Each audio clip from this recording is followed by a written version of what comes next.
Ouais, salut, bien dans cette vidéo je te fais aujourd'hui, écoute, je voulais qu'on voit 4 points qui sont à faire avant de commencer sa saison, enfin 4 points à vérifier, à mettre en place, etc., etc. Je voulais un petit peu qu'on voit tout ça, puis qu'on fasse le tour de ce que j'ai actuellement au potager, enfin de mon potager, au mois de février. La saison commence pour moi en termes de plantation d'ici un mois, à peine un mois en fait. Dans un mois c'est reparti en culture. Donc voilà, c'est la raison pour laquelle je fais cette vidéo, tu comprends, c'est afin que les choses puissent avancer, hein. L'idée c'est de recommencer au plus tôt parce que forcément si tu es comme moi, que tu vis de que tu te nourris de tes légumes extrêmement majoritairement, tu as plutôt intérêt à ce que ça reprenne rapidement, quoi. Sinon tu as gagné le droit de retourner au magasin. Bon, alors, la toute première chose, ça va être la couverture végétale, dont le seul objectif est d'avoir un couvert pour l'hiver, enfin, en tout cas pour le moment. L'idée du couvert végétal, c'est d'avoir un système pour l'hiver afin d'être, comment dirais-je, faire un manteau en fait, tout simplement, afin que le sol soit protégé. Ça c'est la première chose. Donc pendant toute la période hivernale et puis le froid qui va être intense. Donc tu dois arriver en cette période à quelque chose de similaire à ce que j'ai là. Ça veut dire un paillage qui va sur la fin, dans lequel on perçoit, comme tu peux voir, la terre en dessous, mais pas partout. Tu vois un petit peu, ça donne un aspect comme ça. Alors, il y a différents types de paillage qui ont été mis, il y a aussi du broyat, mais bon. C'est en fait ce que je dispose, hein, tout simplement. L'idée elle est là, d'accord? Tu dois obtenir ça. La raison elle est très simple.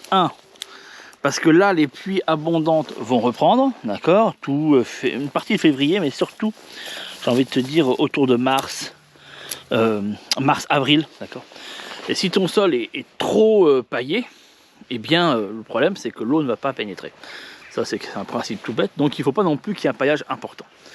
En plus c'est pas forcément utile, et pour une autre raison qui peut paraître tout aussi évidente, c'est qu'on va rentrer dans une période où la limace va sortir de terre, et donc du coup va commencer à vouloir se nourrir, et ça tombe bien, il y a encore plein de matière qui traîne sur le sol en décomposition, dans laquelle elle va pouvoir se nourrir. Donc voilà, tout ça c'est pour toutes ces raisons là. 1, pour permettre au sol de se réchauffer. 2, permettre au sol de reprendre son taux d'humidité nécessaire pour essayer de supporter l'été qui va arriver, qui va être peut-être très chaud comme l'été dernier, avec un moment de sécheresse, donc on a intérêt à ce que le sol se gave d'eau.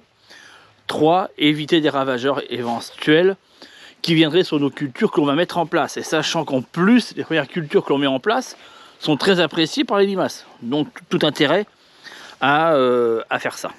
Tu vois, il reste quelques laitues, il reste des radis que je laisse progresser, qui vont redémarrer très rapidement. Et j'ai quelques laitues d'hiver qui restent encore. Voilà un petit peu. J'ai des navets, tu vois, là, toute la ligne des navets est partie, hein, j'en ai bouffé tout l'hiver. Puis là, il m'en reste encore un petit peu, tu vois. Bon, c'est pas exceptionnel, hein, ce qui reste. Bon, de toute façon, tu sais, les légumes de fin d'hiver, je vais te montrer, tiens, sous le châssis, ça fait bon, c'est jamais exceptionnel, hein, c'est bon, ça fait la gueule, hein, ça fait tout.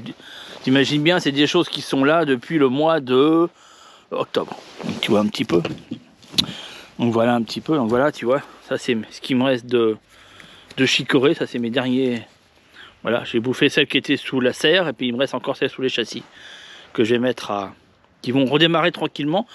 Là, je laisse la saison reprendre un petit peu, tu vois, pour qu'elle se comment dirais-je, qu'elle se remplume, voilà, et hop, on le mettra à blanchir. Chicorée frisée. Voilà un petit peu, si tu veux, le principe. Je vois qu'il c'est un peu, tu vois là, ça c'est des petits travaux d'hiver, fin d'hiver à faire, ça. Voilà. Il va que je refasse un petit machin. Ça c'est sous le châssis.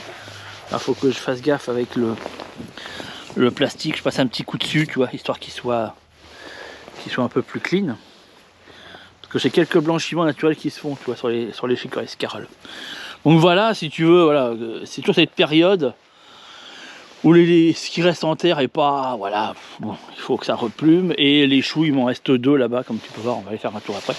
Attends, j'avais à l'instant, j'avais mon sécateur en main et je viens de, ah si, il est là, voilà, tu vois, c'est ces trucs tu poses un machin, tu sais plus où tu l'as mis. Voilà, en tout cas, voilà, ça c'est des éléments qu'on va commencer à mettre en place. Tiens, j'en profite, dans la description qui est juste en dessous, juste là, tu vas trouver un lien pour rejoindre ma liste privée où je te donne toutes les semaines. On aborde un nouveau thème dans cette liste email et je t'envoie 2-3 emails par semaine. Voilà, où chaque semaine on voit un thème différent et on parcourt comme ça toute la saison avec des astuces, des tutos, des éléments techniques et aussi des formations. Tu as l'ensemble dedans. Comme ça, tu peux progresser dans ce domaine-là si tu le souhaites. Là, il me reste, tu vois, des radis que j'avais mis, qui vont redémarrer. Ça, c'est la fin de mes radis, voilà. Qui est encore là, tu vois. Et puis, oui, ma chaîne, on va jouer à la balle. Là, je finis ma vidéo et d'expliquer des choses aux gens. T'as vu, ça rebourgeonne. C'est flippant. C'est flippant, je te jure. Parce qu'on est quand même février. Bref, de toute façon, celui-là, je ne taillais pas, je m'en fous. Mais les autres, il va falloir que je les taille rapidement avant que ça rebourgeonne. Sinon, on va être super mal. C'est ce que j'ai commencé à faire d'ailleurs. Voilà, je t'ai dit, paillage. Vérifier l'humidité du sol. Donc logiquement, quand tu prends ton doigt et que tu enfonces ton doigt, bah, tu te rends compte que voilà, tu as une humidité qui est bonne. Ton doigt s'enfonce correctement. Il est humide sans égalité de la phalange. Voilà, ça c'est un test de base. Voilà. À divers endroits pour vérifier si déjà ton sol a bien été humidifié cet hiver. Ça c'est aussi le point à voir. Nettoyer ce qui est éventuellement à nettoyer. Franchement, en ce qui me concerne, on va le faire ensemble. C'est pas terrible, c'est pas grand chose. Tu vois là sur la lavande, c'est juste toi couper les anciennes tiges mortes, tu vois, voilà, histoire que il ait un petit peu d'air et qu'il soit pas, tu comprends, voilà. Bon, je vais pas tout faire parce que à une main t'oublies, d'accord, mais c'est juste ça. Et t'as vu, une manière assez brève sur les framboisiers. Ça c'est les jeunes framboisiers que j'ai mis l'année dernière. Toutes les tiges un peu comme ça, beige clair, et ben on les zappe. Voilà. Celles qui sont marron foncé, comme celles que tu vois là, c'est celles de cette année qui iront en fruits, donc on n'y touche pas. Voilà, comme ça permet de voir. Tiens, après celui-ci, là, je vais le tailler. Non, cette année, j'y touche même pas. Tu vois, celui-là, c'est un de l'année dernière que j'ai installé. J'y touche pas. Celui-là, j'y touche pas non plus. J'ai juste à les couper au pied. Voilà, les tiges qui mettent. Mais là, on est sur un prunier, donc en toute logique.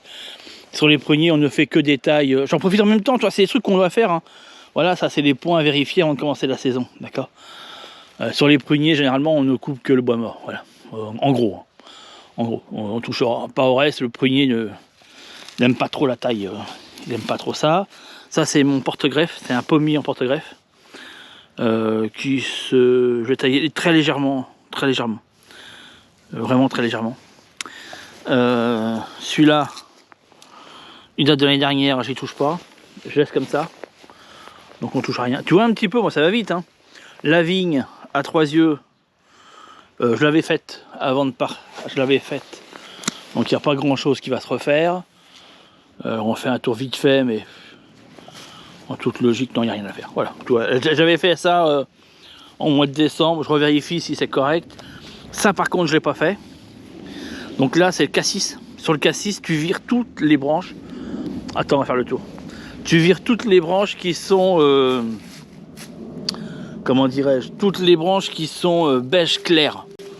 Voilà, celle qu'il faut virer. Tu as vu, ça c'est tout mon poireau perpétuel qui est là. Voilà, j'en ai là, sur le côté, j'en ai là-bas. C'est en train de se faire un tout à tapis et je le laisse tranquillement faire mon tapis. Ça c'est mon Dauberton. J'en ai pas mal bouffé cet hiver, il en reste un peu, mais bon. Voilà, on verra bien. Qu'est-ce que ça donne. Donc tu vois tout ça, voilà. Ça c'est des branches que je coupe, tout ça. Voilà. Donc voilà un petit peu. Bon, de toute façon, comment te dire, je le fais pas là, il me faut mes deux mains. Il me faut absolument mes deux mains. Mais voilà, ça c'est quand c'est clair comme ça, voilà, ça c'est les branches que je vais aller couper. Et puis c'est tout. Voilà un petit peu le principe, comment il est. Voilà, j'ai un pommier qui est là, que je vais aller regarder. Il commence déjà à bourgeonner, mais logiquement j'ai rien à couper dessus. Je le laisse comme ça aussi, j'y touche pas, tu vois. Je le laisse faire. Donc celui-là, ça vaut pas la peine. Puis j'ai mon poirier dans le fond, je vais faire un saut. Ouais, je vois d'ici qu'il y a des coupes à faire. Je le vois d'ici. Mais bon, on va voir comment on peut opérer dessus. Voilà un petit peu. C'est tu vois, ça c'est pas énorme, hein. Enfin ça peut ne pas être énorme. Bon, après, toi j'ai le jardin là, j'ai le deuxième aussi à vérifier le même principe. Et puis le troisième qui lui a une finalité un peu différente.